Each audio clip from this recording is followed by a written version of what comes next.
नमस्कार, स्वागत है आपका Bombay broadcasting corporation BBC Hindi news में। मैं हूं मानसी। शिवसेना जनसंपर्क कार्यालय का शुभारंभ अंधेरी पश्चिम विधानसभा से चुने गए शिवसेना नेता जुबैर शेख द्वारा किया गया। ये कार्यालय क्षेत्र के लोगों की समस्याओं को सुनने और उनके विभिन्न मामलों में सहायता करने के उद्देश्य से खोला गया है। उद्घाटन के अवसर पर मुंबई उपाध्यक्ष आसिफ जी और कई प्रमुख पदाधिकारी और कार्यकर्ता मौजूद रहे। आइए देखते हैं हमारे संवाददाता जावेद नकवी जी ने इस अवसर पर क्या कवर किया है। मेरा नाम जुबैर शेख है।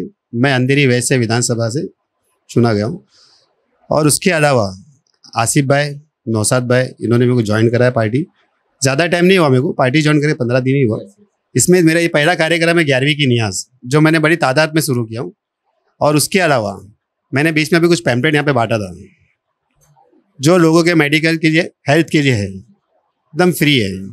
जिसको भी कोई भी प्रॉब्लम है इसमें सब दिया हुआ है, वो रिपोर्ट कराए, हमारे पास आए, हम उसकी पूरी तरह मदद करेंगे।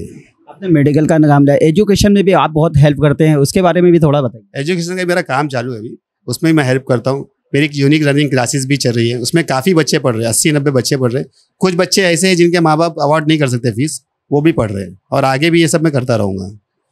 उसके अलावा मैंने एरिया के अंदर 2 काम डाला। एक पीछे का रोड जो ख़राब हो चुका है, उसका मैंने कंप्लेंट BMC में डाला हूँ, उसका ITI मारा हूँ, अभी रिपोर्ट आई नहीं है। दूसरा, बाजू का मेरा एक शौचालय जो बंद पड़ा है 2 साल से, यहाँ पे लोगों को बहुत दिक्कत हो रही है, उसके लिए उसको ही मैंने चालू कराने की रिक्वेस्ट डाला हूँ। सर, ऐसे कौन आपके बड़े लीडर को आपने इनवाइट किया है आज के प्रोग्राम की? जी, आज के बड़े लीडर ये है, मुंबई उपाध्यक्ष आसिफ भाई है, दूसरा साहिद भाई है, महाराष्ट्र के अध्यक्ष है, सलीम भाई है, महाराष्ट्र के वाइस अध्यक्ष है। ऐसे कुछ काफ़ी लोग आने वाले हैं। अल्ताफ देवकर है, राजू पेंडेकर है, राजू ताई है, युवा प्रमुख है, और छोटे बेसिक के काफ़ी लोग आने वाले हैं आज। सर, अभी तक माइनॉरिटी के लिए आपने कितना काम किया और कितने लोग अभी तक आपसे जुड़ चुके? बहुत लोगों को ये मालूम नहीं है। सब बोलते हैं एकनाथ शिंदे साहब ने मुसलमानों के लिए क्या किया। तो मैं आपको ये बोलना चाहता हूँ कि इतने साल से जो कांग्रेस पार्टी और विरोधी पक्ष ने नहीं किया, वो एकनाथ शिंदे साहब ने किया, हमारी शिवसेना ने किया। मौलाना आज़ाद आर्थिक महामंडल में जो 50 करोड़ की निधि थी, वो एकनाथ शिंदे साहब ने 1000 करोड़ की निधि किया।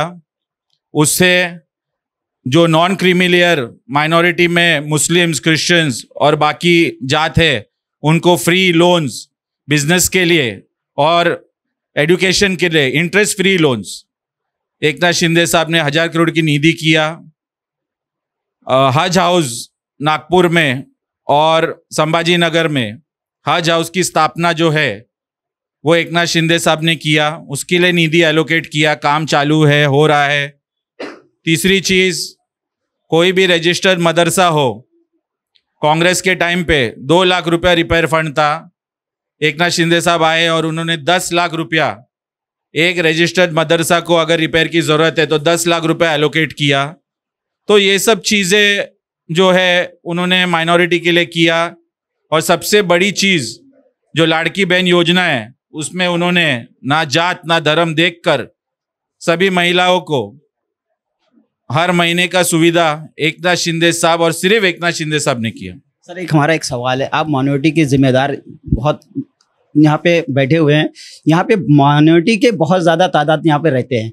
यहाँ पे जो मसला चल रहा है, आपने सुना होगा, मस्जिद, मंदिर, गुरुद्वारा सभी धर्म के हैं। अभी तक यहाँ पे कोई ऐसा बिल्डर की तरफ से प्लान नहीं आया, ना बिल्डर सामने आया कि मैं यहाँ पे इस सब बना के दूंगा। क्या पार्टी तक ये बात पहुँचेगी, शिंदे साहब तक ये बात पहुँचेगी? क्योंकि वो मिनिस्टर हैं इस। शिंदे साहब और हमारी महाराष्ट्र सरकार जो है, इनको स्लम फ्री मुंबई चाहिए। और अभी कल ही हाल ही में रमाबाई नगर बहुत बड़ा क्लस्टर स्लम का 110 एकड़ का स्लम, उसका भूमि पूजन कल हुआ, जो महाराष्ट्र सरकार MMRDA के द्वारा खुद वो प्रोजेक्ट कर रही है, खुद कंस्ट्रक्ट कर रही है, खुद रेंट बांटा लोगों को, और काम इंशाल्लाह जल्द से जल्द चालू होगा। तो हम यहाँ का भी जो प्रपोजल है गिलबर्ट हिल का और बाकी के जगह का, इसको हम एकनाथ शिंदे साहब के पास लेकर जाकर इसको भी हम महाराष्ट्र सरकार से रिक्वेस्ट करेंगे एकनाथ शिंदे साहब के नेतृत्व में कि हम इसको वही प्रपोजल में, MMRDA के प्रपोजल में करके इधर का जो है स्लम फ्री प्रोजेक्ट और यहाँ के लोगों को श्रम फ्री घर, अपने स्टैंडर्ड ऑफ लिविंग हाई करने के लिए हम एकनाथ शिंदे साहब के पास जरूर रिक्वेस्ट लेके जाएंगे। शिंदे गुट जो एक सेकुलर बताते हैं अपने को, और सेकुलर मतलब हर धर्म को लेके चलने वाली पार्टी। देखिए, गिलबर्ट हिल के अंदर जब से ये कार्यालय खुला है, एक नाथ शिंदे साहब के नेतृत्व के अंदर जो जुबैर भाई ने सबसे पहला इस ऑफिस का उद्घाटन इसी मकसद से किया था कि गिलबर्ट हिल के अंदर लोगों को राहत पहुंचे, क्योंकि यहाँ आमतौर पर देखा गया है कि बहुत सारी पार्टियां हैं, काम करती है, मगर कहीं ना कहीं लोग जो है इस मामले में विफल हुए। जुबैर भाई ने एक संकल्प लिया है, एक मिशन लिया है कि गिलबर्ट हिल के सलम एरिया जैसे के अंदर जो आम समस्याएं होती हैं उस समस्या को हल किया जाए।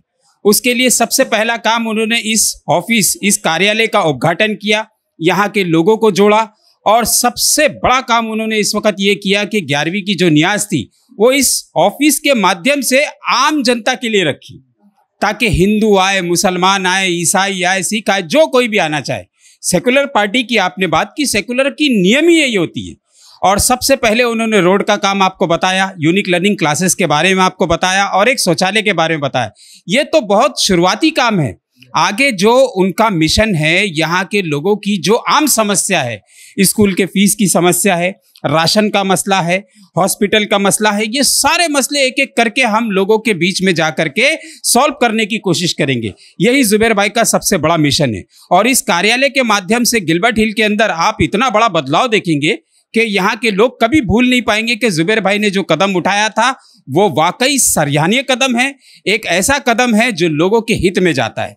मैं आपके चैनल के माध्यम से एक ही बात कहना चाहूँगा, इस कार्यालय में गिलबर्ट हिल के आसपास के जो भी लोग हैं वो आएँ, जुबैर भाई से डायरेक्ट संपर्क करें और जुबैर भाई को खुल करके अपनी बात रखें, ताकि इस विषय में हम और आप मिल करके इस मसले का हल निकाल सके। जय हिंद, जय महाराष्ट्र। देखते रहिए Bombay broadcasting corporation, BBC Hindi news.